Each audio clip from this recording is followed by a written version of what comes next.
पुंडलिकावर जय हरी विठ्ठल श्री ज्ञानदेव तुकाराम रामकृष्ण हरी श्रीरामचंद्राय नमः।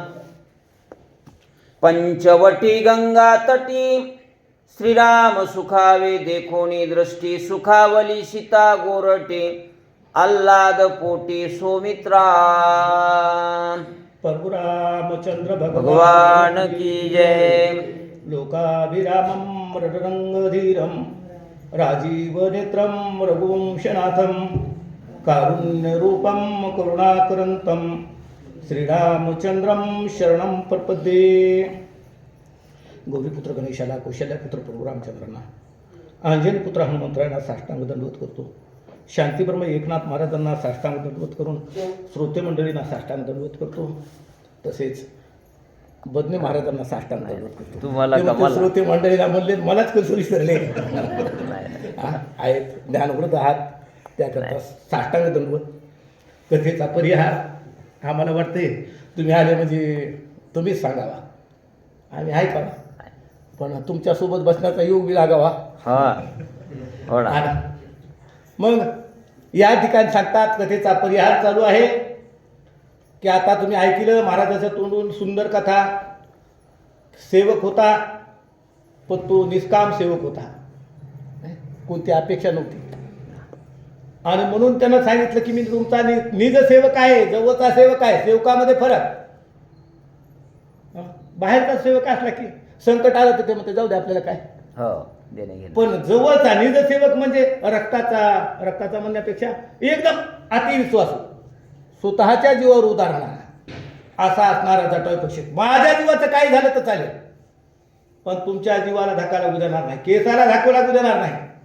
आणि तेच आपल्याला पुढे ऐकायला भेटणारे जटायूनं किती महान कार्य केलं तर देवाला दया आली। देवानं सांगितलं तुला वाचितो, जीवदान देतो। देवाला म्हणजे देवा मी काही येडा आहे का एवढा जीवदान द्यायला? तुम्ही जीवदान देता पण मी घेत नाही ना जीवदान। म्हणजे का म्हणले मला जीवदान देता काही दिवसांना मला मरणच येणार, पण तुमच्या मांडीवर येईल का? एवढा हुशार जटायू पक्षी। सांगण्याचं तात्पर्य आता पुढे आपल्याला ऐकायला भेटणार आहे, पण या ठिकाणी जटायूनं सांगितलं पंचवटिकेच्या ठिकाणी जा, गंगेच्या काठावर आश्रम तयार करा, अतिशय रमणीय वातावरण आहे, आणि राक्षसाला अजिबात भ्यायचं काम नाही, काय मी आहे ना तिथं, अजिबात तुम्हाला भीती होऊ देणार नाही, राक्षसाचा मी बंदोबस्त करीन। असं म्हणल्यानंतर प्रभू रामचंद्र आले, त्या जटायूच्या शब्दाला मान दिला, पंचवटिकेमध्ये आले, आणि आल्यानंतर गंगाच्या काठावर रमणीय ठिकाण दिसलं। प्रभू रामचंद्राला आनंद झाला। सीतामाऊलीला विचारलं काही आनंद वाटायला का जरा भीती वाटायली? सीतामाऊली म्हणले आतापर्यंत आपण फिरत आलो पण एवढा आनंद वाटलाच नाही, अतिशय आनंद आहे। लक्ष्मणानं सांगितलं, आनंदानं नाचायला लागले। म्हणले भया मला वाटायला इथंच आपण आता आश्रम करावा, या ठिकाणी राहावा, म्हणून सर्वांना आनंद झालेले। अशा प्रकारे राजबाबा बोलायला लागले। श्रीरामा देखोनी आल्हादे कोकिळा कुजती पंचम शब्दे घुमरी घुम घुमती स्वानंदे सुखानुवादाती मधुर। प्रभू रामचंद्र आनंदित झाले, आणि मग तिथं कोकिळा होत्या, पारवे होते, आणि कोकिळा मधुर आवाजामध्ये घुमघुम आवाज करायला लागतात।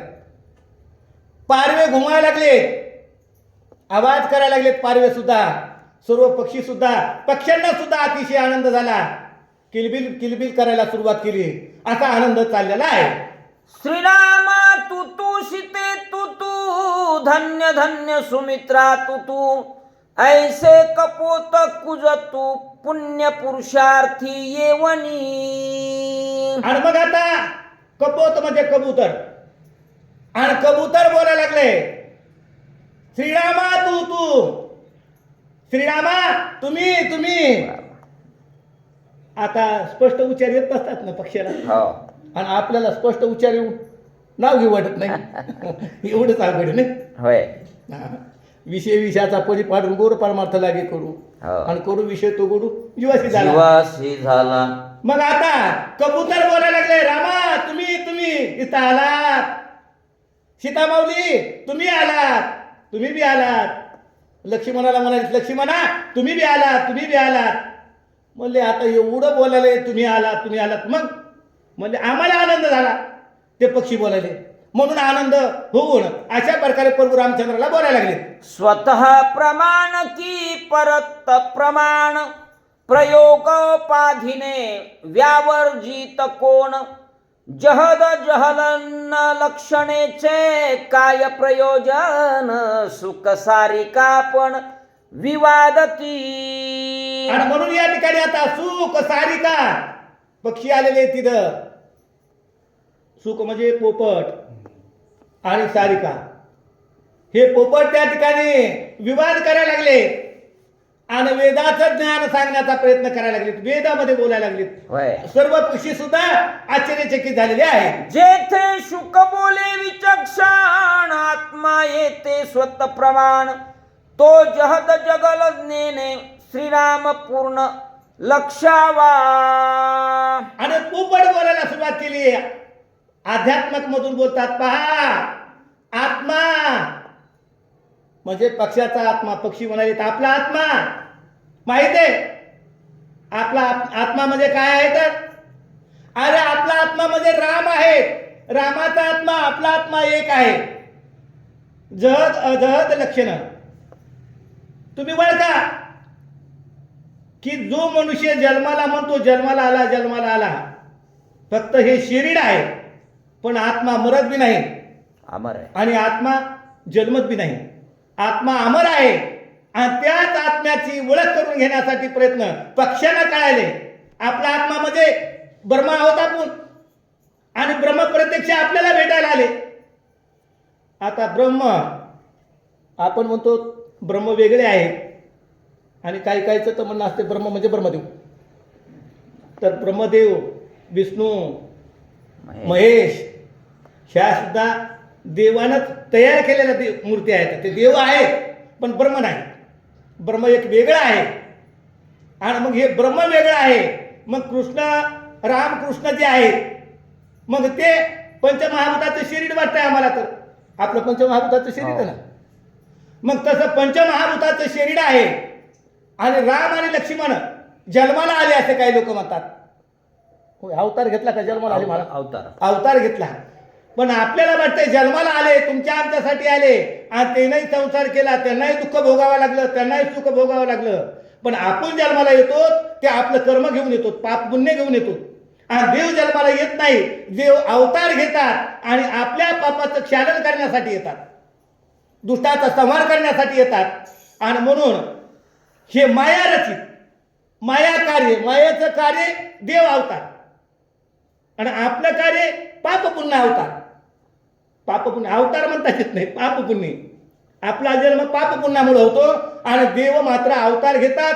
आणि माया, ही माया जी आहे त्या ब्रह्मासोबतच आहे, आणि त्या ब्रह्मापासूनच माया उत्पन्न झाली. पण केव्हा झाली सांगता येत नाही. म्हणून मायेला सुद्धा अनादी म्हणतात. ब्रह्म ही अनादी आहे आणि माया ही अंतवती आहे. ब्रह्म शांत आहे, म्हणजे अंत होत नाही ब्रह्माचा. देवाचा कधी ब्रह्माचा अंत होत नाही, आणि मायाचा अंत होतो. आणि मायेचा अंत कशामुळे होतो? ब्रह्मज्ञान प्राप्त झालं की मायाचा अंत होतो. आपल्याला माया आहे, मोह माया, प्रपंचामध्ये गुरफटतो. आणि म्हणून खरं ब्रह्म काय आहे ते प्रभू रामचंद्र आहे. आणि आपण कोण आहोत? आपण सुद्धा ब्रह्म आहोत, पण आपण प्रभू रामचंद्राच्या आता सानिध्यामध्ये राहणार आहोत, असा पोपट बोलायला. आणि म्हणून आपण प्रभू रामचंद्राच्या सानिध्यामध्ये राहिलो की आपण सुद्धा आपली ओळख होणार, आपण सुद्धा ब्रह्म आहोत हे आपल्याला माहित होणार, असा पोपट प्रत्यक्ष बोलायला लागला. ऐसे पक्षी विवादती तेने सुकावे श्रीराम मूर्ती लक्ष्मण चमत्कारे चित्ती सीता सती स्वानंदे. अशा प्रकारे विवाद चालू आहे. पक्षी बोलायला लागले तापसामध्ये. प्रभू रामचंद्राला आनंद झाला. हो, पक्षी आहेत पण किती परमार्थिक आहेत. सीता माऊली आश्चर्यचकित झाल्या. पक्षी बोलायला लागलेत आणि ब्रह्मज्ञानाची भाषा बोलायला लागलेत, म्हणून आश्चर्यचकित झाल्या. आणि लक्ष्मणाला सुद्धा अतिशय आनंद झाला. आपण या संतांच्या, कोण्या संतांच्या? पक्षीरूपी संतांच्या, एवढे भगवंताचं चिंतन करणारे आणि त्यांच्या सानिध्यामध्ये आपल्याला राहायला भेटायले, म्हणून लक्ष्मणाला सुद्धा अतिशय आनंद झालेला आहे. मयूर आनंदे नाचत रघुनाथ शुक पिंगळे अनुवादत येवनी बसल्या रघुनाथ पुण्य पुरुषार्थ पावेल. एवढा आनंद झाला मोराला नाचायला लागला मोर. आकाशामध्ये ढग आले, बारीक बारीक पाऊस पडायला तुषार, की त्यावेळेस मोराला अतिशय आनंद होतो आणि तो पिसारा फुलवतो आणि नाचतो. पण आज मात्र पाऊस नाही, आकाशामध्ये ढग नाही, पण आनंदानं नाचायला. त्याचं कारण प्रभू रामचंद्र या ठिकाणी आलेत आणि म्हणून आता इथं काय होणार आहे? आनंद होणार आहे, आपल्याला पुण्य प्राप्त होणार आहे. अशा प्रकारे कोकिळा सुद्धा त्या ठिकाणी बोलायला लागलेल्या आहे. अति पावन पंचवटी श्रीराम बसल्या जगजेटी मारील राक्षसांच्या कोटी सुख संतुष्टी तिही लोकी. आता प्रभू रामचंद्र या ठिकाणी आले, पंचवटिकेमध्ये राहणार आहे आणि प्रभू रामचंद्राचे पाये लागले, इथं चरणाचा स्पर्श झाला. म्हणून ही पंचवटी अतिशय पावन होणार आहे. या पंचवटिकेचा उद्धार होणार आहे त्रिजगतामध्ये. आणि मग राक्षस दुराचारी राहणारे, अधर्माने वागणारे, त्या राक्षसांच्या हारी पडणार. म्हणजे आले राक्षस की मारणार, जाणून बुजून प्रभू रामचंद्र त्या राक्षसाकडे जाणार नाही. पण ते राक्षस आले, कपट करण्याचा प्रयत्न केला. जेवढे येते त्या सर्व राक्षसांना प्रभू रामचंद्र मारतील.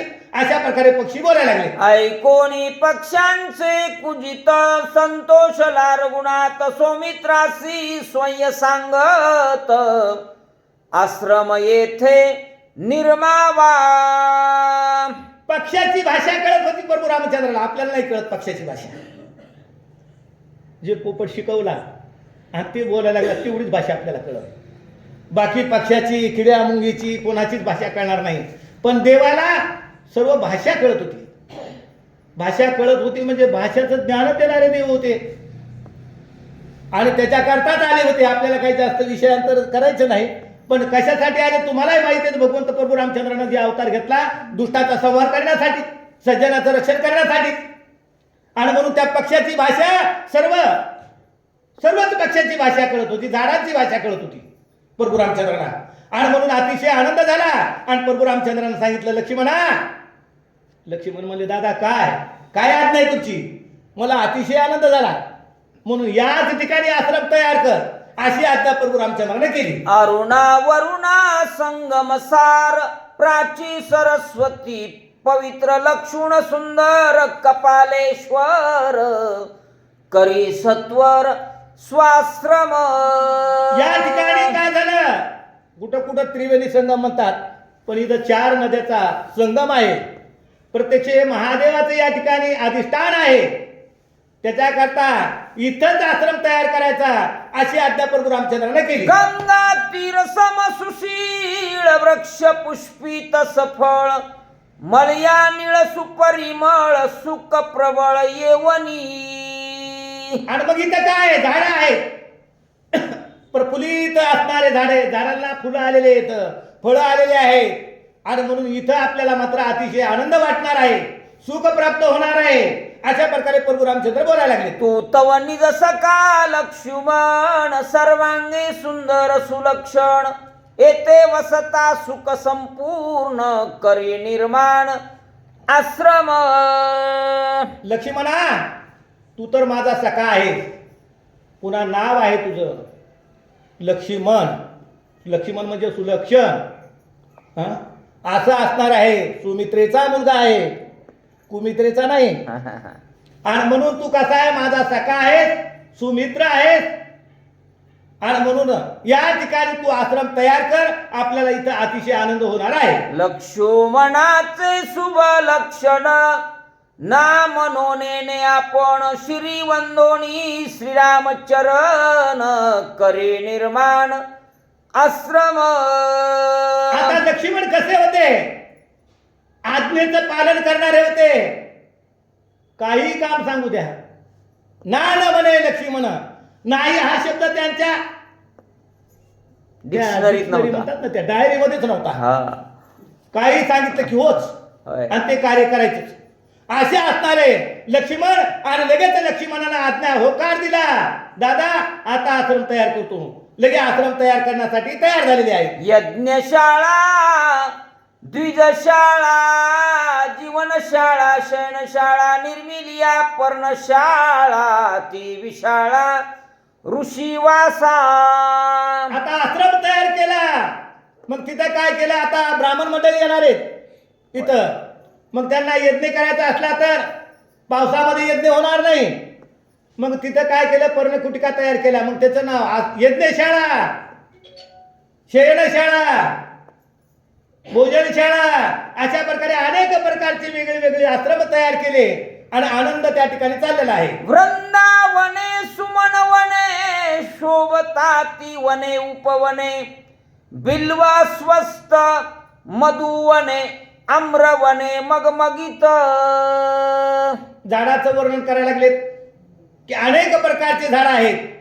वृंदावनाचे झाड आहेत, त्यानंतर पुन्हा बिल्ब वृक्ष, हो म्हणजे बेलाचं झाड आहे, हो. आंब्याचे झाड आहे आणि आंब्याच्या झाडाला फळं आलेले आहेत. अतिशय असं म्हणजे गोड मधुर सुगंध या लागलेला आहे. अशा प्रकारे त्या ठिकाणी झाडं दिसायला. पंच वृक्षाची दाटी, गंगा तिरी निकट निकटी, त्या माझी शोभे पंचवटी, देखता दृष्टी मन निवे. आता त्या पंचवटी असं का नाव पडलं ना बाबा, या ठिकाणी सांगतात की पंच वृक्षाची दाटी, 5 वृक्ष जी एकदम जवळ राहणारे, आणि त्याच्याकरता त्याचं नाव पंचवटी पडलं असं वर्णन सांगायला लागले. अरुणा वरुणा सरस्वती, त्रिवेणी वाहे आश्रमा प्रती, सुंदर कपालेश्वर स्थिती, सन्मुख भासती आश्रमी. आता आश्रम लक्ष्मणाने कुठं तयार केला, अरुणा वरुणा आणि सरस्वती त्रिवेणी संगम ज्या ठिकाणी आहे त्याच ठिकाणी बाजूला म्हणजे कडेला म्हणा, आणि तिथं काय केलं, आश्रम तयार केला आणि म्हणून अतिशय रमणीय वातावरण दिसायला लागलेलं आहे. पंचवटी आश्रम सुहावा, हेची श्रीरामाची निज सेवा, लक्ष्मणे केली सद्भावा, श्री राघव सुखार्थी. आता लक्ष्मणाने काय केलं, आश्रम तयार केले. पण का केले, प्रभू रामचंद्राने आज्ञा केली आणि आज्ञा केली आणि म्हणून प्रभू रामचंद्राची सेवा हीच माझी खरी सेवा आहे, हेच माझं कर्म आहे आणि प्रभू रामचंद्राला सुख प्राप्त व्हावा आणि म्हणून आनंद भावाने शरण जाऊन त्या ठिकाणी लक्ष्मण सेवा करायला लागलेत असं वर्णन करतात. उत्तम उत्तम आश्रम स्थिती, देखोनी सुखावे रघुपती, लक्ष्मणाशी अति प्रीती, सुखानुभूती आलिंगी. आणि आश्रम तयार केले आणि आश्रम तयार केल्यानंतर लक्ष्मणानं सांगितलं, दादा चला ना आश्रम कशी झालीत पहा ना. यज्ञशाळा, पर्णशाळा, जेवढ्या शाळा तयार केल्या, आश्रम तयार केले ते पहा. पाहिल्यानंतर अतिशय रमणीय आश्रम दिसले. प्रभू रामचंद्राला अतिशय आनंद झाला आणि प्रेमानं आलिंगन लक्ष्मणाला दिलेला आहे. स्वयं श्रीराम सुख सुमेळी, नाना पुष्पी नाना फळे, निजाश्रमी दिदली बळी, जनक बाळी समवेत. आणि मग काय केलं लक्ष्मणानं, अनेक प्रकारचे फळ आणले आणि मग सीतामाऊलीच्या समोर, प्रभू रामचंद्राच्या समोर ते फळ ठेवलेले आहेत आणि म्हणून अतिशय आनंद सीतामाऊली आणि प्रभू रामचंद्राला झालेला आहे. का श्लोकाला आलंय का घ्यायचं थोडं, तुमच्या मनावर, आमच्या नाही श्रोत्यांच्या. थांबू मग 9 वाजता